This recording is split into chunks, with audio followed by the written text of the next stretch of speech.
Welcome to G.A.C. Top 10, where today's video is going to be on a more eerie subject. And not just because they flashed a terrifying clown train in your face. Like, damn, what the hell is wrong with this thing? Its eyes, its smile, it's pure nightmare fuel. Either way, the rides in this video are not going to be as terrifying as this thing. For this, I'm going to be looking at abandoned roller coasters. Let's see which attractions have been sitting in one location for years just resting with age, that if you ever got near, you probably need a tetanus shot. Now, I want to be clear, be skeptical with some of the information I'm going to give you, because as you can imagine, finding information about abandoned attractions is a lot more difficult than you might think. The farther I go back in time, there's going to be a higher chance for inaccurate information. Keep in mind, I'm looking for the oldest abandoned coasters, so I use RCDB, the roller coaster database, as a primary source to look at any ride that was SB&O or standing but not operating. To disclose, there is a lot of them I'm not going to include. Some that were closed just because 2020 happened, others were SB&O for a few years but then just reopened or was completely demolished. Some were shut down for a good period of years and are actually still standing, although I cannot include them because RCDB has a pretty decent amount of years trying to estimate when exactly the coaster closed. So since I cannot exactly pinpoint when the coaster shut down, I cannot involve it in the top 10. Finally, let's see which coasters have stood the test of time and are considered the oldest abandoned. Number 10.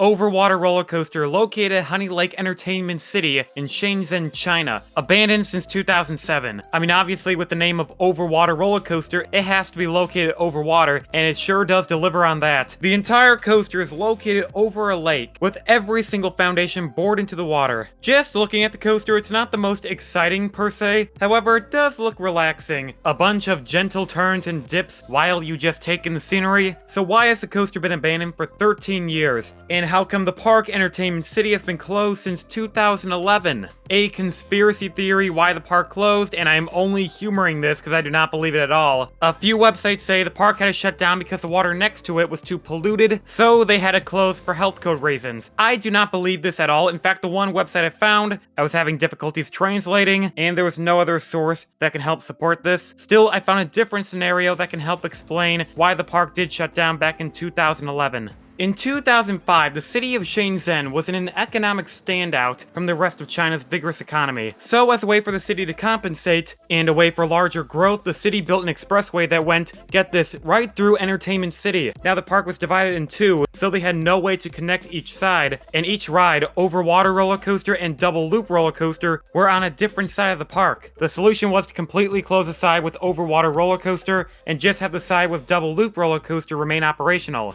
Until 2010, a company would move in, acquire the land, demolish Double Loop roller coaster as late as 2016. Whatever was left of the park would completely shut down. So why is Overwater still standing? The reason for that is I don't think any business wants to acquire the land that Overwater sits on, because you know it's not on land, it's on the water. Number 9. Cyclone at Williams Grove Amusement Park, abandoned since 2006. I love it when companies try to innovate. However, I can't appreciate a coaster with some history behind it. Cyclone opened back in 1933. It operated for over 75 years. But I'm getting ahead of myself. Let's talk about Williams Grove. It opened back in 1850. Originally, it was a place for families to have picnics. Not till decades later in 1928 they got their first fairground attractions. Williams Grove was known for Cyclone. That was the main reason to come here. The coaster was only 65 feet, but seemed to draw the crowds. In 1972, a hurricane hit the park and nearly destroyed it. That's when an entrepreneur called Morgan Hughes purchased the family-owned park and gentrified it. By the way, I have to mention, terrible events are really prominent in the Cyclone's history. Not just for 72 and 1995, there was a fire. In 1996, 1 year after, part of the station and track collapsed because of snow buildup. Luckily, in 1997, $500,000 went into repairing the coaster. It's really a marvel Cyclone lasted as long as it did. Interesting fact, Cyclone was originally named Zipper. They changed the name of Cyclone when Williams Grove, they removed the trains and got new ones from Paradise Park. It just so happens on the front of the train, it said the word Cyclone on it. The park just kind of went with it. Now, what happened to the ride? In 2006, the owner was trying to sell off the park. He was becoming of age and was trying to offload it to someone else. Unfortunately, no one bought it. Because of that, the place closed. Every ride was sold off or sent to the scrap heap. For some reason, Cyclone stayed in place. The only part of the ride that was removed was the trains. Those are sitting in a museum somewhere. Even today, Cyclone is damaged beyond repair. Sadly, it's safe to say Cyclone will never run again. Number 8. Every coaster that was left at Six Flags New Orleans or Jazzland, whatever you want to call it, abandoned since 2005. Oh, Six Flags, the company that left left an entire park for dead. When Hurricane Katrina hit, there was massive flood damage that made repairing the park an unrealistic venture. Six Flags was unable to obtain enough capital to reopen the park. The insurance proceedings was a bust. Shutting down the park was the most appropriate solution. Still, 6 of their coasters were left in the complex. 2 of them were later relocated. Batman the Ride was moved to Six Flags Fiesta Texas. Roadrunner Express, a Vekoma Kiddie coaster, was moved to Six Flags Magic Mountain. The other 4 were left there. Jester, that was one of 2 Vekoma Hurricanes. The other one was Comet at Whaley-Gatter Park in France. Mega Ziff, a CCI wooden coaster. Muskrat Scrambler, a basic Wild Mouse. And Zydeco Scream, a Vekoma Boomerang. All 4 of those coasters were left in the exact same condition from when the hurricane hit. Luckily, those other 2 were able to be salvaged because they were located higher above ground, so they didn't suffer from water damage. The other ones, obviously not so fortunate. Number 7.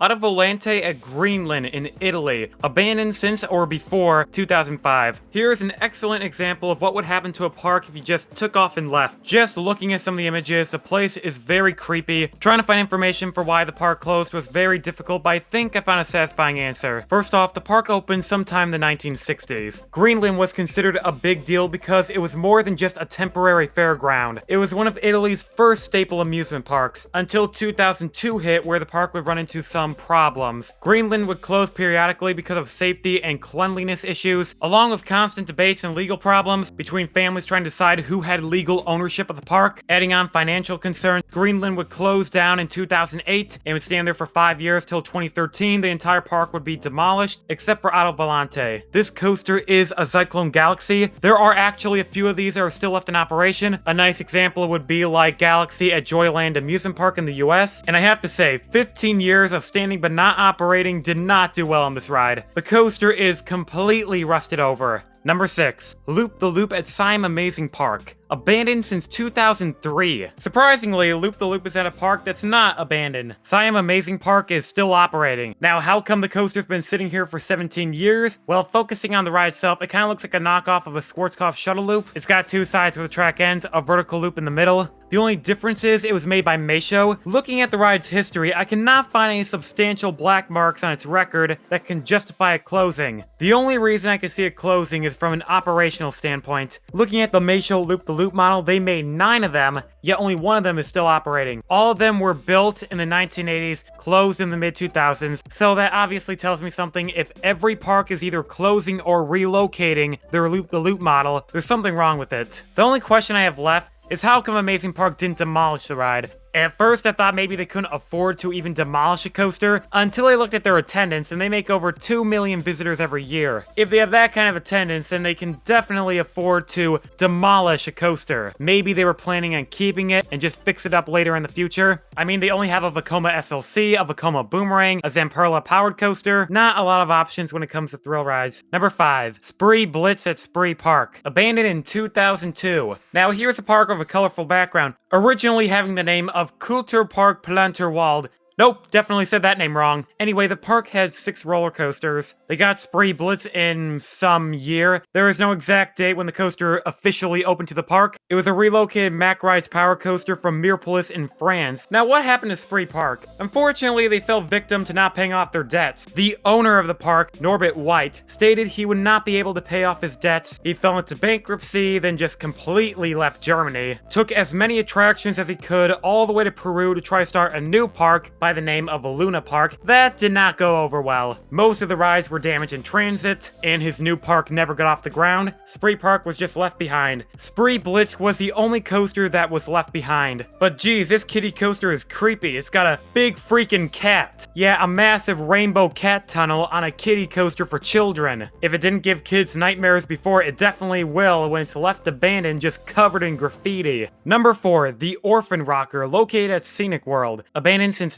1988. Scenic World Australia is just a place for its beauty and serenity. The natural landscape is the main tourist attraction. Orphan Rocker was kind of an afterthought. First thing to note about Orphan Rocker, the name. Man, that's gotta be the worst name I have ever heard. Orphan Rocker. It was named after the natural landmark that it was sitting next to, Orphan Rock. It also featured the first ever kind of rocker trains. Think of like the Seven Dwarfs Mine Train at Disney World or Shanghai Disney, where the train cars are constantly moving back and forth based on the sideways momentum. I mean, some of these coasters on the list, at least they were operating at some point. This coaster never officially opened to the public. It only lasted during testing. Problems were discovered in several places, including the train, the track. So Orphan Rocker never got the stamp of approval so they can open. In the 1990s, they replaced a few pieces of track, redesigned them, trying to make them more efficient. 2002, the wheel hubs were replaced. 2004 rolled around. The ride was still being worked on, but it didn't open. Scenic World stated the ride was safe enough to open, they just never got approved. By the end, it didn't matter. Scenic World was not meant to have a roller coaster.